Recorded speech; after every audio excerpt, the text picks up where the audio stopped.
Equation. इसमें ये अपन को बोल रखा है कि हम उनकी डेली लाइफ सिचुएशन दे रखी है। मिल्क जो है रूम टेम्परेचर पे खुला छोड़ दोगे समर में तो खराब हो जाएगा। आयरन तवा पेन और जो नेल्स होती हैं अगर ह्यूमिड एटमॉस्फेयर में छोड़ दोगे जंग लग जाएगा। ग्रेप्स जो होते हैं थोड़े दिन के लिए खुले छोड़ देते हैं मतलब फर्मेंटेड हो जाते हैं। फूड कुक्ड होता है, फूड जो होता है डाइजेस्टेड होता है हमारी बॉडी के अंदर। वी रिस्पायर, हम सांस लेते हैं। तो हर सिचुएशन में जो इनिशियल सब्सटेंस होता है कहीं ना कहीं वो चेंज हो जाता है बाद में जाके। तो हम पहले ही पढ़ चुके हैं कि जो फिजिकल और केमिकल चेंज क्या होते हैं। फिजिकल चेंज क्या होता है जहाँ शेप में, साइज में, जो दिखने वाले चेंजेस सारे फिजिकल चेंज है, लेकिन कोई ना कोई नया सब्सटेंस फॉर्म हो जाए तो वो क्या होता है केमिकल चेंज होता है। फिजिकल चेंज रिवर्सिबल होता है, यानी आप एक कोई पेपर उसको क्रश कर दोगे वापस सीधा कर सकते हो, हालांकि वो वैसा क्वेश्चन नहीं आएगा पर वो वापस अपनी फॉर्म में तो आ जाएगा पेपर वाली फॉर्म में। लेकिन अगर मान लो पेपर को जला ही दोगे तो एश बन जाएगा, एश से वापस पेपर तो नहीं बना सकते ना। तो इसमें केमिकल चेंज में कोई नया सब्सटेंस फॉर्म होता है, ये इरिवर्सिबल होता है, ये क्या होता है रिवर्सिबल होता है। We can say that a chemical reaction has taken place. तो हम कह सकते हैं कि जब भी कोई ना कोई चेंज आ रहा है तो वहाँ कोई ना कोई केमिकल रिएक्शन हो रही है। You may perhaps be wondering as to what is actually mean by the chemical reaction. How do we come to know a chemical reaction has taken place? हम जान ही चुके हैं कि जो केमिकल रिएक्शन का क्या मतलब होता है। आप केमिकल रिएक्शन कहाँ पर होती है ये कैसे जानेंगे, तो इसके लिए अपन एक्टिविटी परफॉर्म करते हैं।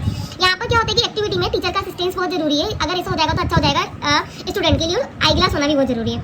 इसमें एक मैग्नीशियम रिबन लेना है 3 से 4 सेंटीमीटर लंबा, उसको रब करना है सैंड पेपर से। फिर उसके बाद में उसको ये क्या बोलते हैं पेयर ऑफ टॉन्ग से इसको होल्ड करना है। फिर उसके बाद में इसको जलाना है स्प्रिट लैंप से या बर्नर से। फिर इसकी कलेक्ट करनी है ऐश और इसको क्या करना है वॉच ग्लास में क्या बोलते हैं फॉर्म जो भी मतलब ऐश हो रही है ना वॉच ग्लास में डालनी है। फिर उसके बाद में burn the magnesium ribbon keeping it away as far as possible from your eyes. जैसे वो बर्न हो रहा है मैग्नीशियम रिबन तो अपनी आंखों को दूर रखना है। व्हाट डू यू ऑब्जर्व, क्या ऑब्जर्व करोगे तुम? तो अपन क्या ऑब्जर्व करेंगे, you must have observe the magnesium ribbon Burns with a dazzling white flame. जो मैग्नीशियम रिबन बर्न होएगा तो व्हाइट कलर की फ्लेम निकलेगी and changes into white powder, और व्हाइट पाउडर में वो चेंज हो जाएगा। This powder is magnesium oxide, और ये पाउडर जो है मैग्नीशियम ऑक्साइड कहलाएगा। It is a form due to the reaction between magnesium and oxygen present in the air. ये क्यों रिएक्शन हुए, क्योंकि जो मैग्नीशियम है और ऑक्सीजन है ना, मतलब मैग्नीशियम रिबन तो खुद ही है और ऑक्सीजन हवा में प्रेजेंट है ही सही, तो आपस में उनकी क्या बोलते हैं रिएक्शन हुई है तो मैग्नीशियम प्लस ऑक्सीजन मिलकर क्या बनाएंगे मैग्नीशियम ऑक्साइड बनाएंगे। एक और एक्टिविटी दे रखी है यहाँ पर, अपन को जिंक ग्रेनुअल लेने कॉनिकल फ्लास्क में। एक कॉनिकल फ्लास्क होता है और या फिर टेस्ट ट्यूब में ले लो अगर ये ना मिले तो। फिर इसमें अपन को हाइड्रोक्लोरिक एसिड डालना है, अगर वो ना मिले तो सल्फ्यूरिक एसिड डालना है, ठीक है।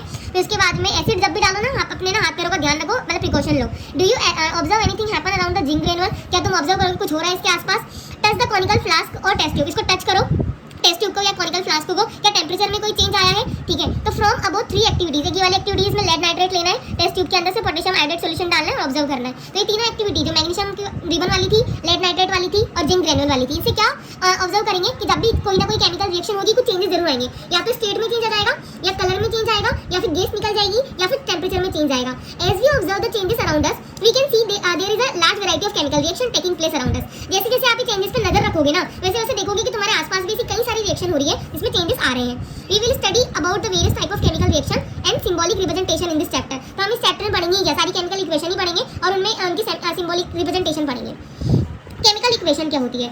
Activity 1.1 can be describe as when a magnesium ribbon is burned in the oxygen it get converted to magnesium oxide. यानी जो मैग्नीशियम रिबन वाली पढ़ी थी ना उसको कैसे लिख सकते थे कि जब भी मैग्नीशियम रिबन को जलाया गया ऑक्सीजन के साथ में तो वो किस में कन्वर्ट हो गया मैग्नीशियम ऑक्साइड में। लेकिन क्या अपन ऐसे लिख पाएंगे क्या इक्वेशन को, तो डिस्क्रिप्शन हो गया उसका। तो हम क्या करेंगे उसको या तो वर्ड फॉर्म में लिख देंगे सिंबल फॉर्म में लिख देंगे। तो मैग्नीशियम प्लस ऑक्सीजन गिव्स, एक गिव्स का साइन होता है, क्या मिलता है मैग्नीशियम ऑक्साइड, ठीक है। ये इधर लेफ्ट साइड वाले क्या होते हैं रिएक्टेंट होते हैं, राइट साइड वाले क्या होते हैं प्रोडक्ट होते हैं। रिएक्टेंट और प्रोडक्ट के बीच में क्या आता है एरो आती है, ठीक है, जो प्रोडक्ट की तरफ ही इशारा करती है। हाँ, the substance that undergo chemical change in the reaction magnesium and oxygen are reactant। मतलब ऐसे केमिकल सब्सटेंस जो केमिकल रिएक्शन में पार्ट लेते हैं वो रिएक्टेंट कहलाते हैं और उसके बाद उनकी रिएक्शन होने के बाद जो नए प्रोडक्ट फॉर्म होते हैं वो प्रोडक्ट कहलाते हैं, ठीक है। वर्ड इक्वेशन जो होते हैं वो रिएक्टेंट टू प्रोडक्ट शो करते हैं, मतलब एरो लगाकर उनके बीच में, और अगर एक से ज्यादा रिएक्टेंट होंगे तो उनके बीच में प्लस का साइन लगेगा, अगर प्रोडक्ट भी एक से ज्यादा होंगे तो भी उनके बीच में प्लस का साइन लगेगा, ठीक है। राइटिंग अ केमिकल इक्वेशन कैसे लिखते हैं, तो is there any other shorter way to representing the chemical equation? Chemical equation can be made more concise and useful if we use chemical formula instead of words. Chemical जो equation होगी ना वो ज़्यादा समझ में आपको तब आ जाएगी, ज़्यादा यूजफुल तो आपके लिए तब हो जाएगी जब आपको वर्ड में लिखने की बजाय इसको किस में लिख दो केमिकल फॉर्मूला में। यानी यहाँ पर मैग्नीशियम और ऑक्सीजन को क्या लिख दो Mg प्लस O2 लिख दो, क्या बनेगा MgO। लेकिन ध्यान रखो कि इधर जो Mg है यानी मैग्नीशियम कितना है 1 है, ऑक्सीजन कितना है 2 है, लेकिन यहाँ कितना एक ही है। तो इस तरह की इक्वेशन को क्या कहेंगे अनबैलेंस और स्केलेटल इक्वेशन कहेंगे, ठीक है। तो इसको बैलेंस करने के लिए क्या करना पड़ेगा हमें, इनके आगे कोफिशिएंट में क्या करना पड़ेगा चेंज करना पड़ेगा, न्यूमेरिकल चेंज करना पड़ेगा, जिससे क्या हो जाएगी बैलेंस हो जाएगी। अब मान लो कि तुम्हें ये एक अनबैलेंस केमिकल इक्वेशन दे दी Mg प्लस O2 MgO, ये अनबैलेंस है, वो बोलेगा इसको बैलेंस करो। तो क्या करेंगे पहले यहाँ पर रिएक्टेंट लिखेंगे, Mg कितना है 1 और ऑक्सीजन कितना है 2, यहाँ पर Mg कितना है 1 ऑक्सीजन कितना है 1, ठीक है। सेकंड वाले में क्या करूंगी मैं Mg को किससे मल्टीप्लाई करूँ 2 से और ऑक्सीजन को अभी ऐसे ही रहने देती हूँ, और यहाँ पर भी इधर प्रोडक्ट में भी क्या करूँगी, E2MgO को किससे मल्टीप्लाई करा दूँ, 2 से। अब वापस काउंट करती हूँ, तो Mg कितना हो गया 2, O कितना हो गया 2, इधर भी Mg कितना हो गया 2 और O कितना हो गया 2, यानी लेफ्ट में और राइट में रिएक्टेंट प्रोडक्ट दोनों बराबर हो गए ना, तो इसको क्या कहेंगे, बैलेंस केमिकल इक्वेशन। ठीक है, तो चेंजेस कहाँ है, आगे मल्टीप्लाई कर करके हम चेंजेस लाए, ये हमारा दिमाग लगेगा कि किससे मल्टीप्लाई करना है।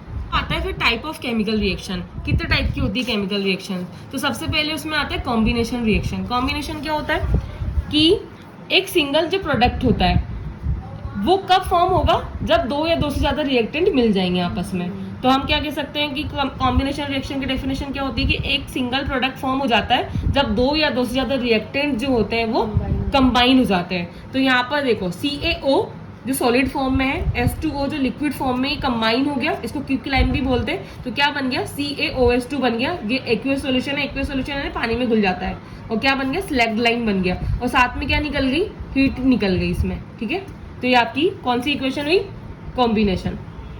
अब देखो इस इक्वेशन में क्या होता है कि हीट जो है ना निकल गई, तो इस इक्वेशन को एक और इक्वेशन भी कहते हैं, क्या कहते हैं, एक्सोथर्मिक। एक्सो यानी निकलना, किसका, हीट का, थर्मिक यानी हीट। तो एक्सोथर्मिक कब बनती है, जब हीट इवॉल्व हो जाती है, निकल जाती है। ठीक है, डीकम्पोजिशन रिएक्शन। सिंगल रिएक्टेंट्स जो होते हैं वो ब्रेक डाउन करते हैं और वो देते हैं सिंपलर प्रोडक्ट्स को, और उनके जैसे? एग्जांपल होते हैं 2FeSO4 सॉलिड के अंदर, और वो हीट के थ्रू जब उसको हीट देते हैं तो वो टूट जाते हैं। जब उसको हीट देते हैं तो वो 3 टाइप में टूट जाते हैं, FeO3 Fe2O3 Fe2O3 plus SO2 plus SO3। तो ये सॉलिड के अंदर होता है, ये दोनों गैस के अंदर होते हैं, गैस की फॉर्म में होते ये हैं। दोनों गैस की फॉर्म में होते हैं। और डिकम्पोजिशन रिएक्शन के 3 टाइप होते हैं, एक तो हीटिंग के थ्रू होता है, एक सनलाइट के थ्रू होता है, एक इलेक्ट्रोलाइसिस के थ्रू होता है। तो हीटिंग के थ्रू जो होता है उसको थर्मल डिकम्पोजिशन बोलते हैं, जो सनलाइट के थ्रू होता है उसे फोटोलाइटिक बोलते हैं, फोटोलाइटिक बोलते हैं। और इलेक्ट्रोलाइसिस के जो थ्रू होता है उसे नहीं, जो इलेक्ट्रिसिटी के थ्रू होता है, इलेक्ट्रिसिटी के थ्रू होता है उसे इलेक्ट्रोलाइटिक बोलते हैं। ठीक है, एक्टिविटी पढ़ना जरूरी, इस पे क्वेश्चन बन सकता है क्योंकि ये इंपॉर्टेंट है। इसमें क्या करना है, आपको एक प्लास्टिक का मग लेना है, 2 होल करने हैं उसमें बेस में उसके, उसमें रबर स्टॉपर डालना है उसके इन होल्स में, और कार्बन इलेक्ट्रोड को इसे प्लेस कर देना है रबर स्टॉपर के साथ में। फिर क्या करना है कि इन इलेक्ट्रोड्स को अपन को 6 वोल्ट की बैटरी से लगाना है, अटैच करना है। फिर मग को फिल करना है वाटर से, ऐसे करना है कि जो इलेक्ट्रोड होगा वो डूब जाए, ये इलेक्ट्रोड्स क्या होती है, डूब जाए। फिर इसमें कुछ ड्रॉप डालनी है अपन को डाइल्यूट सल्फ्यूरिक एसिड की वाटर में। फिर उसके बाद में क्या करना है, 2 टेस्ट ट्यूब लेनी है जो फिल करनी है अपन को वाटर से, और क्या करना है, उनको इन्वर्ट करना है, उल्टा लगा देना है इनके ऊपर, इन कार्बन इलेक्ट्रोड के ऊपर उल्टा लगा देना टेस्ट ट्यूब को से। फिर उसके बाद में स्विच ऑन द करंट को स्विच ऑन करना है और लीव कर देना है अपैरेटस को अनडिस्टर्ब फॉर सम टाइम, कुछ टाइम के लिए इसको छोड़ देना है, ऐसे मग को ऐसे छोड़ दो इलेक्ट्रिसिटी चालू करके। फिर you will observe the formation of bubble at both electrode. तुम देखोगे थोड़ी देर बाद ही कि ना जो बबल्स होंगे ना क्रिएट हो जाएंगे इलेक्ट्रोड्स पर। फिर ये जो बबल्स होंगे ना ये वाटर को डिस्प्लेस कर देंगे टेस्ट ट्यूब में। Is the volume of gas collect the same in both test tube, जो वॉल्यूम होगा गैस का सेम हो रहा है टेस्ट ट्यूब के अंदर। Once the test tube are filled with the respective gases remove them carefully. एक बार अगर इसमें गैस फिल हो जाए ना उसको केयरफुली रिमूव कर दो। Test these gases one by one bringing the burning candle. इनके पास में बर्निंग कैंडल लाओ और इनको टेस्ट करो कौन सी वाली गैस है ना।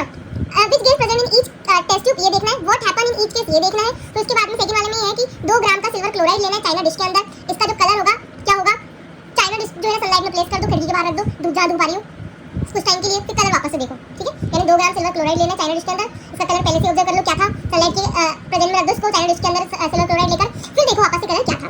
You will see white chloride turns grey in sunlight. जो व्हाइट होगा ना सिल्वर किसमें कन्वर्ट हो जाएगा, ग्रे में। और this is due to the decomposition of silver chloride into silver and chlorine by light. ये किसकी वजह से होगा, क्योंकि डिकम्पोजिशन हो गया किसका, सिल्वर क्लोराइड का। किसमें हो गया, सिल्वर में और क्लोरीन में। क्या इक्वेशन बनी, 2AgCl सनलाइट की प्रेजेंस में 2Ag प्लस Cl2। ये किसकी फॉर्म में, ये किसकी फॉर्म में और ये किसकी फॉर्म में, बस ये ध्यान रखना, ये आ भी सकती है एक्टिविटी।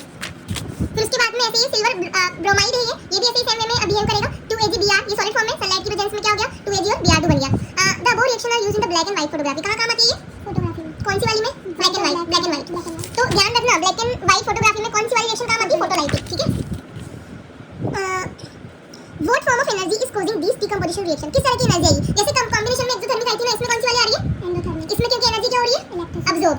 तीनों फॉर्म में इलेक्ट्रिसिटी एनर्जी अब्सॉर्ब हो रही है, दैट्स व्हाई इसको क्या कहते हैं अपन, एंडोथर्मिक भी कहते हैं किसको, डिकम्पोजिशन को। ठीक है, displacement reaction. More reactive elements displace less reactive elements. Fe plus SuSO4 Fe plus CuSO4 Fe plus CuSO4 gives FeSO4 plus Cu।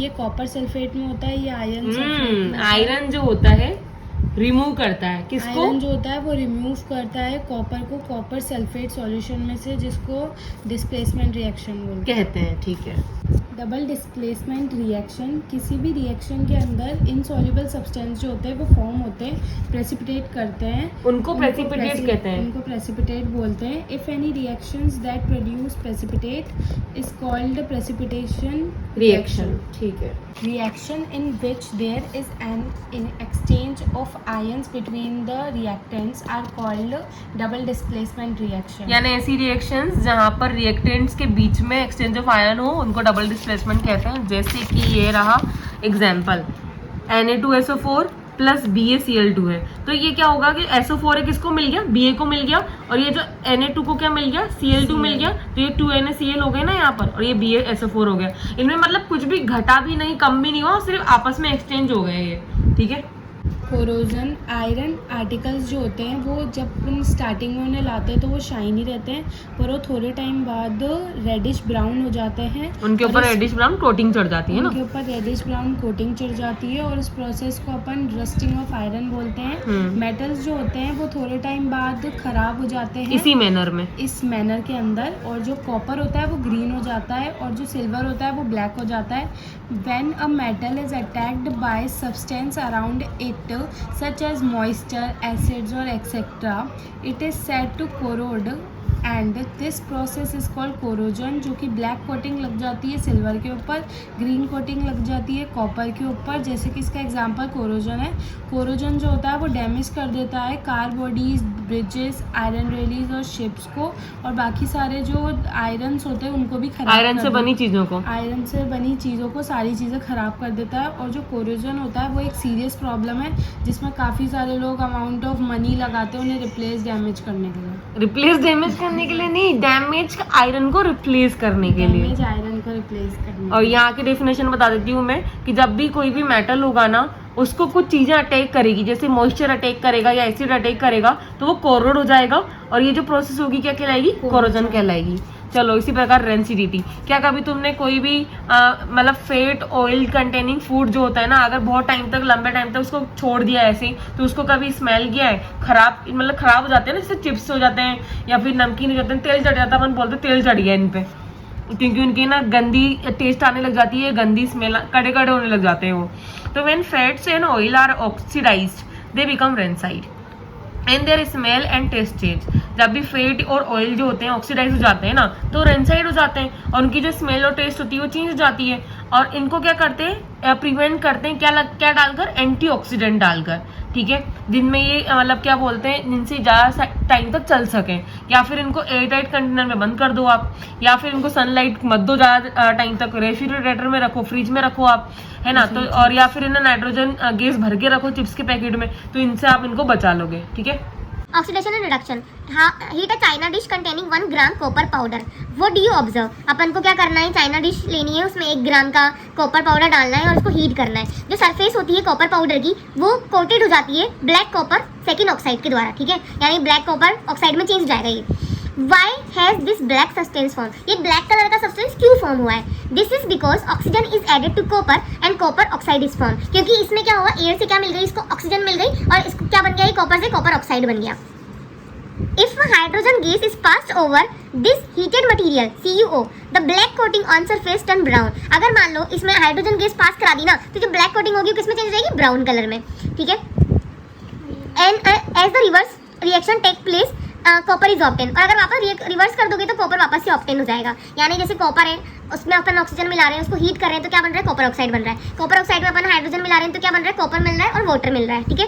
तो if substance gain oxygen during reaction it is said to be oxidise. अगर कोई भी substance है वो oxygen क्या हो रहा है, गेन कर रहा है, तो वो क्या हो जाएगा? ऑक्सीडाइज हो जाएगा। अगर सब्सटेंस ऑक्सीजन लूज कर रहा है तो क्या हो जाएगा? रिड्यूस कहलाएगा। तो ड्यूरिंग दिस रिएक्शन जहाँ पर कॉपर सेकेंड ऑक्साइड जो है ऑक्सीजन लूज भी कर रहा है, तो वो क्या कहलाएगा? रिड्यूस कहलाएगा। और हाइड्रोजन को गेन कर रहा है। ठीक है, hydrogen is gaining oxygen, hydrogen जो है उसको ऑक्सीजन मिल रही है, तो वो क्या कहलाएगा? ऑक्सीडाइज कहलाएगा। तो in other words one reactant get oxidise, एक रिएक्टेंट क्या हो रहा है? ऑक्सीडाइज हो रहा है, और जबकि दूसरा क्या हो रहा है? रिड्यूस हो रहा है। तो इसको क्या कहेंगे अपन? रिडॉक्स रिएक्शन कहेंगे, या फिर ऑक्सीडेशन रिडक्शन रिएक्शन कहेंगे। यहाँ पर जो CuO है ना, ये क्या हो रहा है? रिडक्ट हो रहा है। किसमें चेंज हो रहा है? Cu में चेंज हो रहा है। और ये H2 जो है ना, ये ऑक्सीडाइज हो रहा है, किसमें चेंज हो रहा है? H2O में चेंज हो रहा है।